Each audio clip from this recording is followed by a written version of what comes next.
মনের ভাব প্রকাশ করার মাধ্যম। আচ্ছা, আমরা আজকে পড়ব ভাষা, কারণ আমাদের ব্যাকরণের প্রথম টপিকটাই ছিল ভাষা, প্রথম চ্যাপ্টারটা ছিল ভাষা। হ্যাঁ, তো ভাষাটা হচ্ছে কি, প্রথমে যেটা বলি, ভাষাটার আগে শুরুটা হয় কি দিয়ে? ছোট ছোট ধ্বনি সমষ্টি, ধ্বনি সমষ্টি, ধ্বনি সমষ্টি থেকে কি আসে? শব্দ। ছোট ছোট ধ্বনি সমষ্টির সমন্বয়ে গঠিত হয় শব্দ, ছোট ছোট শব্দের সমন্বয়ে গঠিত হয় বাক্য, এবং অর্থবোধক বাক্য বাক্য সমষ্টি, যা কিনা মনের ভাব প্রকাশ করতে সক্ষম বা মনের ভাব প্রকাশ সম্পূর্ণভাবে মনের ভাব প্রকাশ করতে পারে, তখন তাকে ভাষা বলে। মনের ভাব অর্থবোধক বাক্য বাক্য সমষ্টি, যা কিনা মনের ভাব প্রকাশ করতে পারে, তাকেই ভাষা বলে। কতগুলো অর্থবোধক শব্দ বা বাক্য পাশাপাশি বসে যদি মনের ভাব প্রকাশ করা যায় তাহলে তাকে ভাষা বলে। ওটা ছিল সন্ধির সংজ্ঞা, ওটা ছিল সংজ্ঞা সন্ধির। সন্ধির সংজ্ঞা ছিল যে পাশাপাশি সন্নিহিত দুটি বাক্যের সমষ্টিকে সন্ধি বলে, এরকম। আচ্ছা, যাই হোক, তো ভাষা বলতে যে অর্থবোধক হতে হবে, মনের ভাব সম্পূর্ণরূপে প্রকাশ করার যোগ্য হতে হবে, আবার অর্থহীন ধ্বনি বা অর্থহীন বাক্য সমষ্টি কিন্তু ভাষা না, ঠিক আছে? সেটা হতে হবে অর্থবোধক বা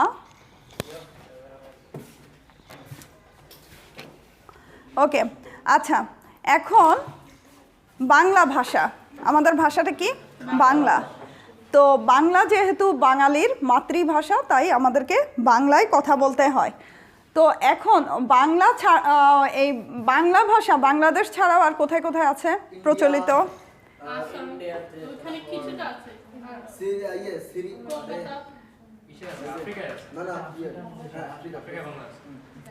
আচ্ছা, বাংলা ভাষাটা সিয়েরা লিওন, আচ্ছা, বিশ্বায়নের কারণে পৃথিবীর সব দেশে বাংলা ভাষাটা কিছু কিছুভাবে প্রচলিত আছে। সেটা কোন দেশ? সেটা কোন দেশ? আচ্ছা, আমাদের পাঠ্য বইয়ে যা আছে সে অনুসারে যদি বলে থাকি যে আমাদের বাংলাদেশ ছাড়াও ভারতের বিভিন্ন অংশে বাংলার প্রচলন আছে, সেটা হচ্ছে ইন্ডিয়ার বিভিন্ন জায়গায়, পশ্চিমবঙ্গ, তারপরে কলকাতায় তো আছেই, এছাড়াও আসামের জায়গাটার নাম হচ্ছে কাছাড়, তারপরে মানে ইন্ডিয়ার আসামের বিভিন্ন জায়গায় বাংলা ভাষাটা আছে, কিন্তু অ্যাকুরেট আমাদের বাংলাটাই নাই, একটু অন্যভাবে, হ্যাঁ, একটু অন্যভাবে ওদের মতো করে আছে, কিন্তু বাংলাটা প্রচলিত মেইনলি বাংলাদেশ এবং ইন্ডিয়ায়। এছাড়াও সৌদি আরবের কিছু অংশে আছে, ইংল্যান্ডের কিছু অংশে আছে, বিশ্বায়নের জন্য পৃথিবীর বিভিন্ন দেশে বাংলা ভাষা কিছুটা প্রচলিত আছে। এখন আমরা আসি বাংলার অবস্থান কততম ভাষা ব্যবহারকারীদের ভিতরে। যদি আমরা একটা কি বলবো, হ্যাঁ, র্যাঙ্কিং করি, সেক্ষেত্রে বাংলা ভাষা কত নম্বরে আসে? চতুর্থ। ভাষার র্যাঙ্কিং করাটা কিন্তু খুব কঠিন একটা কাজ, তবু এটা মানে এটা একটা দুরূহ কাজ। তারপরেও ভাষা ব্যবহারকারীদের অবস্থান বিচার করে আমরা একটা নির্দিষ্ট রেজাল্টে পৌঁছেছি, সেটা হচ্ছে বাংলা ভাষার অবস্থান চতুর্থ। আর দাপ্তরিক ক্ষেত্রে বাংলা ভাষার অবস্থান কত? দশম। দাপ্তরিক ক্ষেত্রে বাংলা ভাষার অবস্থান হচ্ছে দশম। আর দাপ্তরিক ক্ষেত্রে প্রথম অবস্থান লাভ করেছে কোন ভাষা? ইংরেজি। অফিসিয়ালভাবে প্রথম অবস্থান লাভ করেছে কি? ইংরেজি। আর 10ম করেছে বাংলা। ওকে,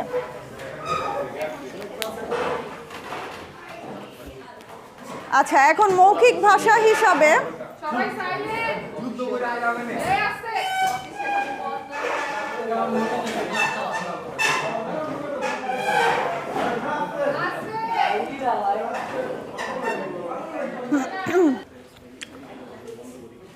আচ্ছা বাংলা ভাষার বয়স কত? 1000 বছর। 1000 বছর পূর্বে বাংলা ভাষাটা তৈরি হয়, মানে বাংলা সাহিত্য এবং বাংলা ভাষা একসাথে, মানে সমবয়সী। সমবয়সী কি করে হলো? এই বইয়ে লেখা আছে 1000 বছর পূর্বে। আপনারা 2500 কোথায় পেয়েছেন? আবার 1500 হলো কি করে? আচ্ছা, আমরা বইয়ে যেটা পেয়েছি ওইটাই ধরে নেই। তো 1000 বছর পূর্বে যখন বাংলা ভাষা তৈরি হয়, সাথে সাথে সাহিত্য রচনাও শুরু হয় বাংলা ভাষায়। তো সাহিত্য রচনা এবং বাংলা ভাষার সৃষ্টি একই সাথে হয়, তাই তো? বাংলা সাহিত্য এবং বাংলা ভাষার সৃষ্টি সমবয়সী, দুটো একসাথেই শুরু হয়ে যায়। এখন বাংলা ভাষার আচ্ছা মৌখিক কত প্রকার? কি কি? বই দেখে বলবেন না, বই দেখে বলাতে কোনো প্রায়োরিটি নাই।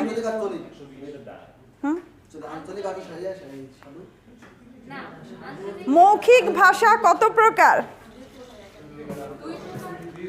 ডাস্টার কোথায়?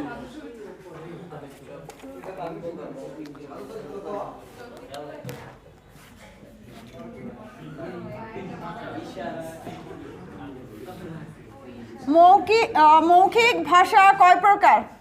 2 প্রকার। মৌখিক ভাষা 2 প্রকার, মানমৌখিক ও আঞ্চলিক। মানমৌখিক ও আঞ্চলিক মৌখিক ভাষা 2 প্রকার। কি হচ্ছে? আচ্ছা আমাকে কেউ ডাস্টারটা ওই পাশ থেকে কেউ দিতে পারো? 2 প্রকার। ওকে, একটা হচ্ছে কি মানমৌখিক, মানমৌখিক এবং আঞ্চলিক। এটা হচ্ছে মৌখিক রূপ, ভাষার মৌখিক রূপ। ঠিক আছে, ভাষার মৌখিক রূপ হচ্ছে 2 প্রকার, আঞ্চলিক ও মানমৌখিক। ওকে, আচ্ছা তো মানমৌখিকটা কি? মানমৌখিক বলতে আমরা কি বুঝি? মানমৌখিক হচ্ছে যখন রাষ্ট্র ব্যবস্থা পত্তনের ফলে, মানে রাষ্ট্র ব্যবস্থা এস্টাবলিশড হওয়ার ফলে বিভিন্ন স্থানের বিভিন্ন ভাষাকে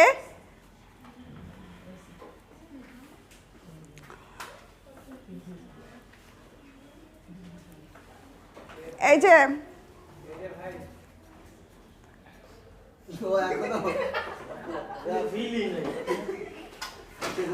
না থাক, ওকে ইটস ওকে, আমি শেষ করি। আচ্ছা মানমৌখিক ভাষাটা কি? মানমৌখিক ভাষা হচ্ছে যে রাষ্ট্র ব্যবস্থা পত্তনের ফলে বিভিন্ন স্থান থেকে, দেশের বিভিন্ন স্থান থেকে বিভিন্ন রূপের ভাষাগুলোকে পরিমার্জনার প্রয়োজনীয়তা দেখা দেয়। পরিমার্জনা মানে কি? অর্গানাইজড করার প্রয়োজনীয়তা দেখা দেয় এবং একটা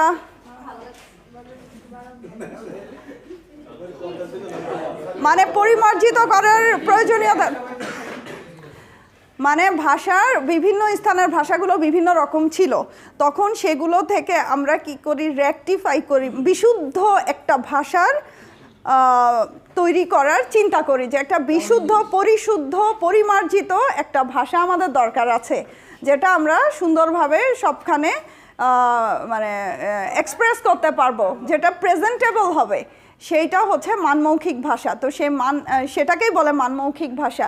এবং এই মানমৌখিক ভাষাটা চুয়াডাঙ্গা, নদিয়া, শান্তিনগরের ভাষাকে মানমৌখিক ভাষা বলা হয়। এখন নদিয়া জায়গাটা কোথায়? না সরি, আগে বলি, নদিয়া এবং শান্তিনগরের শান্তিপুরের ভাষাকে, সরি শান্তিনগর না, নদিয়া এবং শান্তিপুরের ভাষাকে মানমৌখিক ভাষা বলা হয়। কিন্তু এখন নদিয়াটা কি? এটা রবীন্দ্রনাথ পড়ানোর সময় আমি একবার বলেছিলাম, নদিয়া। কারণ 1800 সালে যখন বাংলাদেশ হয়নি, সে সময় বাংলাদেশের একটা এলাকাকে নদিয়া বলা হতো। তোমরা যদি পারো সামনে গিয়ে প্লিজ এক্সপ্লেইন করো, আর নাহলে চুপ থাকো প্লিজ, ঠিক আছে? যে পারবা সে সামনে এসে এক্সপ্লেইন করো, নাহলে ক্লাসটা করতে দাও। আচ্ছা, নদিয়া জায়গাটার কথা আমি রবীন্দ্রনাথ ঠাকুরের পড়ানোর সময় বলেছিলাম, সবাই ভুলে গিয়েছেন? বাহ, সুন্দর। ও অনেক আগেই চলে গিয়েছেন। নদিয়া এলাকায় রবীন্দ্রনাথ ঠাকুর কি করেছিল? জমিদারি করেছিল। কুষ্টিয়া, চুয়াডাঙ্গা, মেহেরপুর এই এলাকাকে নদিয়া অন্তর্ভুক্ত এলাকা বলা হয়, ঠিক আছে? এবং আমরা জানি যে কুষ্টিয়া এলাকার ভাষা হচ্ছে কি, খুব শুদ্ধ, তাই না? শুদ্ধ। তো এই কুষ্টিয়া, মেহেরপুর, এই সব চুয়াডাঙ্গা এইসব এলাকা নদিয়া অন্তর্ভুক্ত ছিল। এবং নদিয়া, শান্তিপুর এই এলাকার ভাষাগুলোকে কি বলা হয়? মানমৌখিক ভাষা, ঠিক আছে? এটা গেল মানমৌখিক ভাষা। বোঝা গেল মানমৌখিক ভাষা কি? যে পরিমার্জিত বিশুদ্ধ ভাষাকে মানমৌখিক ভাষা বলা হয়। রাষ্ট্র ব্যবস্থা পত্তনের ফলে যে ভাষা পরিমার্জিত বিশুদ্ধ হয়ে একটা নির্দিষ্ট রূপ পেয়ে চলে আসে, সে ভাষাটাকে বলা হয় মানমৌখিক ভাষা। এবং নদিয়া, শান্তিপুরের ভাষাকে এটা বলা হয়, তৎকালীন নদিয়া, শান্তিপুর, বর্তমানে এটা কুষ্টিয়া, মেহেরপুর, চুয়াডাঙ্গা, ঠিক আছে? আমি তো বলে গেলাম তোতা পাখির মতো, এখন আমি শুনতে চাই। দেখি একজন বলতে হবে, মানমৌখিক ভাষা কি? মানমৌখিক ভাষাটা ma'am one kind of official ভাষা। একজন উঠে দাঁড়ান। আচ্ছা, বসেই বলেন, উঠতে কষ্ট হলে। পরিমার্জিত বিশুদ্ধ ভাষাকে মানমৌখিক ভাষা বলে। পরিমার্জিত বিশুদ্ধ ভাষাকে মানমৌখিক। বাহ, এতটুকুই। পরিমার্জিত বিশুদ্ধতা কেন আসলো, কেন করতে হলো?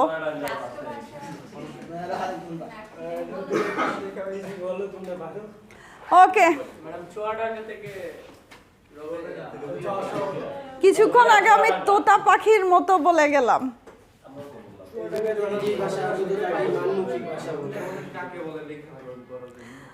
আচ্ছা, আরেকবার বলছি, কাইন্ডলি শোনেন। রাষ্ট্র ব্যবস্থা পত্তনের পরে, পত্তন কি এস্টাবলিশড হওয়ার পরে কি হলো, যে সুন্দর বিশুদ্ধ একটা ভাষা প্রয়োজনীয়তা দেখা দিল, যা কিনা একটা সুন্দর পরিমার্জনা এবং পরিমার্জিত হওয়ার প্রয়োজনীয়তা দেখা দিল। কারণ দেশের বিভিন্ন স্থানের ভাষাগুলো বিভিন্ন রূপ ছিল, সেগুলোকে সুন্দরভাবে পরিমার্জিত করে একটা নির্দিষ্ট রূপে নিয়ে আসা হয়। এই নির্দিষ্ট রূপে নিয়ে আসাটাকে বলা হয় মানমৌখিক ভাষা, ঠিক আছে? তো বই আছে, বই দেখে পড়ে নেবেন, বই দেখে পড়ে নেবেন। এখন আসেন আঞ্চলিক ভাষা। আঞ্চলিক ভাষা কি? এটা খুব সহজ, এটা আমি বলবো না, এটা আপনারাই বলতে পারবেন। একজন, যে কোনো একজন।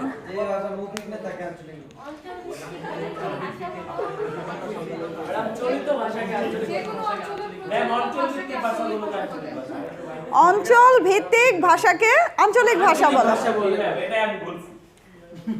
Good, thank you. সেও বলেছে, অনেকে বলেছে। আপনার নাম কি? হ্যাঁ, ফারহানা বলেছে, তুহিন বলেছে, ঠিক আছে। ও আচ্ছা, আপনারাও বলেছেন। ওকে, সবাই বলেছে।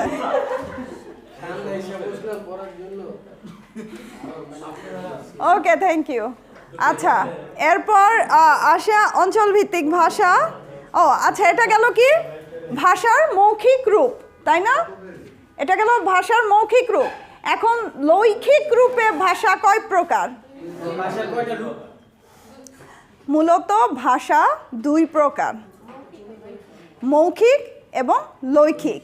তো মৌখিক রূপ হচ্ছে এই দুইটো, মানে দুটি। তো আর লৈখিক রূপ সাধু চলিত। সাধু ভাষা কাকে বলে? আসেন, সুন্দরভাবে কথা বলাকে, সুন্দরভাবে কথা বলা কি সাধু ভাষা বলে?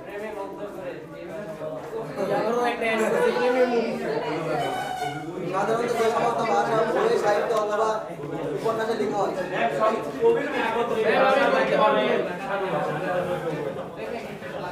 কবিরা যেই ভাষায় কবিতা এবং উপন্যাস লেখে তাকে সাধু ভাষা বলে। তাই কবিরা শুধু সাধু ভাষাতেই লেখে? আচ্ছা, কবিরা কি শুধু সাধু ভাষাতেই লিখে? বেশিরভাগ সাধু ভাষায় লেখে। বর্তমান কবিরা কি সাধু ভাষায় লিখে? আগের যুগে কবি, আগের যুগে রবীন্দ্রনাথ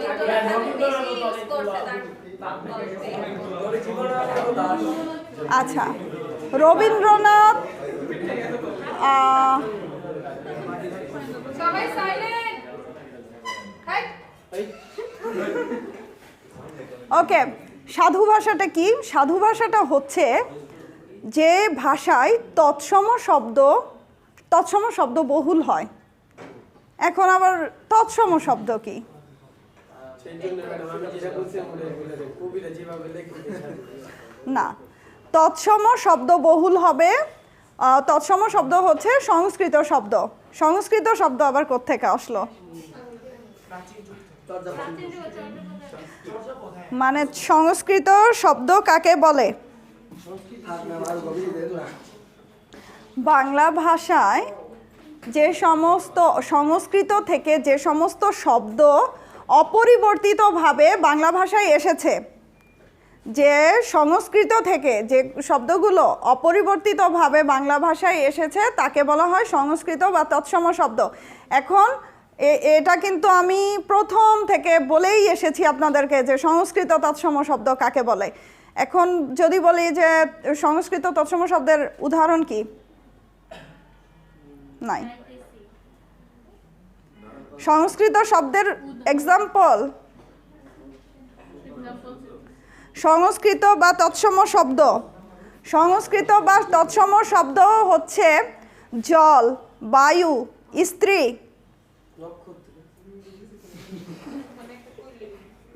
ওকে, এগুলো হচ্ছে সংস্কৃত শব্দ। আরও অনেক অনেক অনেক অনেক কিছু আছে।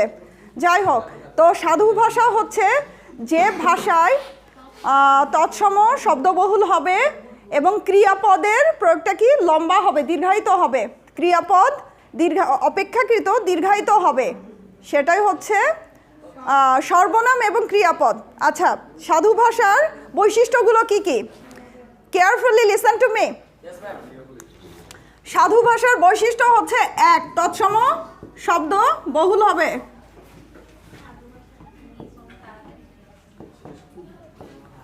তৎসম শব্দ বহুল হবে।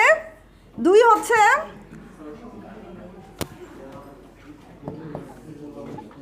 সর্বনাম ও ক্রিয়াপদ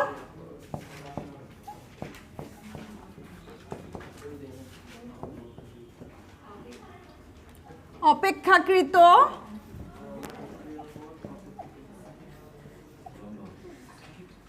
দীর্ঘ হবে।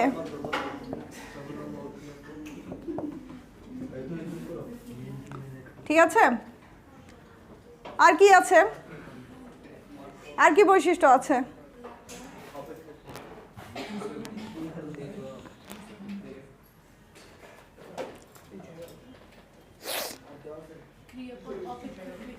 অপেক্ষাকৃত দীর্ঘ হবে।